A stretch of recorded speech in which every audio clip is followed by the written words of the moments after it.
Bonjour tout le monde. Donc, on va commencer notre cours de biophysique sur la partie du sang.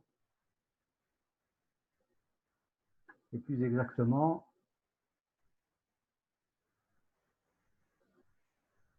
par rapport au sous-chapitre exploration fonctionnelle de l'audition.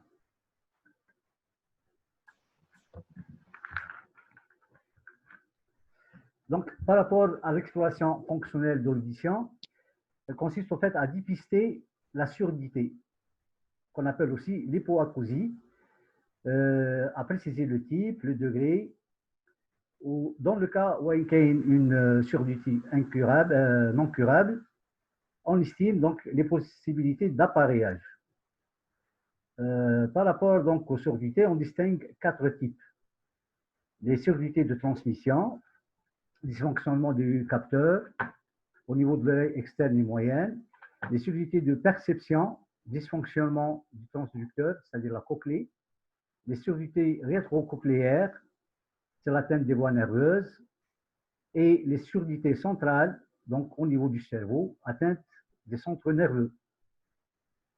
Bon, par rapport à cette exploration fonctionnelle, on distingue deux grandes catégories d'exploration.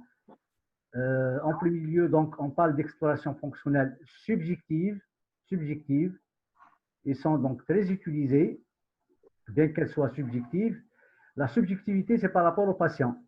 Là, on fait participer donc le patient d'une façon active parce que c'est lui qui va nous éclaircir par rapport aux sensations, etc.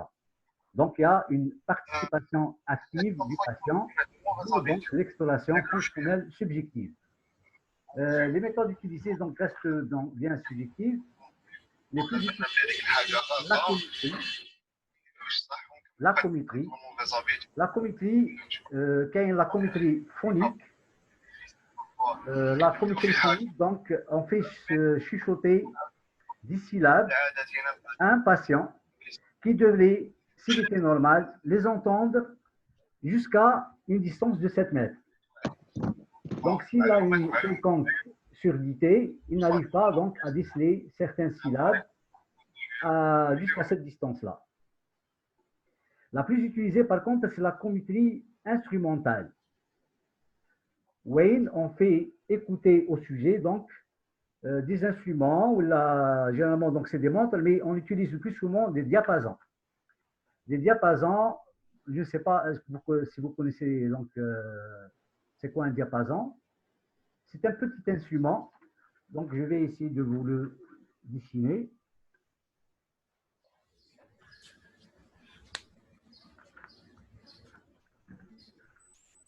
Donc le diapason, donc c'est un petit instrument en forme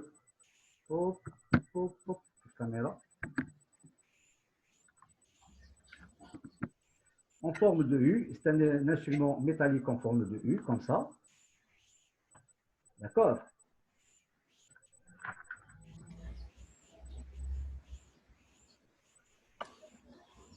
lequel on le fait vibrer avec les deux doigts, juste l'extrémité interne. Et là, il va y mettre des fréquences, des sons avec des fréquences. La 512 Hz, elle est le plus utilisée, hein, ou la 256 Hz. Donc, on utilise généralement des diapasons. Avec des diapasons, chaque diapason a de la fréquence interne. Donc, la 512 ou la 256. La plus utilisée, c'est la 512. Donc, par rapport à ces diapasons, on détermine la conduction aérienne du son, la CA. On place le diapason juste à l'entrée de notre oreille. D'accord. Et puis, on actionne donc le diapason et on détermine la durée de perception du son de ce diapason.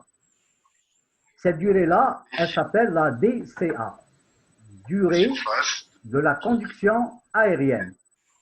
D'accord? On fait la même chose, mais par rapport à la conduction osseuse, CO, conduction osseuse. Là, le diapason, avec son extrémité ici, est placé au niveau de la mastoïde. Il est placé au niveau de la mastoïde, derrière l'oreille, juste derrière l'oreille. Et là, on actionne le diapason.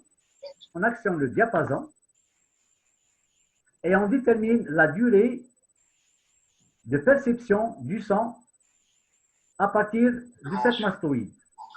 Donc, la mastoïde est un os, donc elle va conduire le son. Et on aura une conduction osseuse.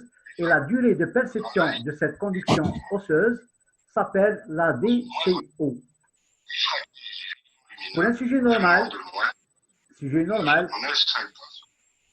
observateur moyen de référence, MOMR, observateur moyen de référence, un sujet normal, la DCA, la durée de perception du son à travers l'air, à travers l'oreille ordinaire, elle est 3 fois plus importante que la DCO. 3 fois plus importante. Une subtilité donc peut se traduire par la diminution de la DCA, la diminution de la DCO, avec ou sans la variation du rapport DCA sur DCO. À la limite, lorsque les deux grandeurs peuvent diminuer ensemble, le rapport peut rester constant. C'est pour ça qu'on vous dit avec ou sans la variation, la modification du rapport DCA sur DCO.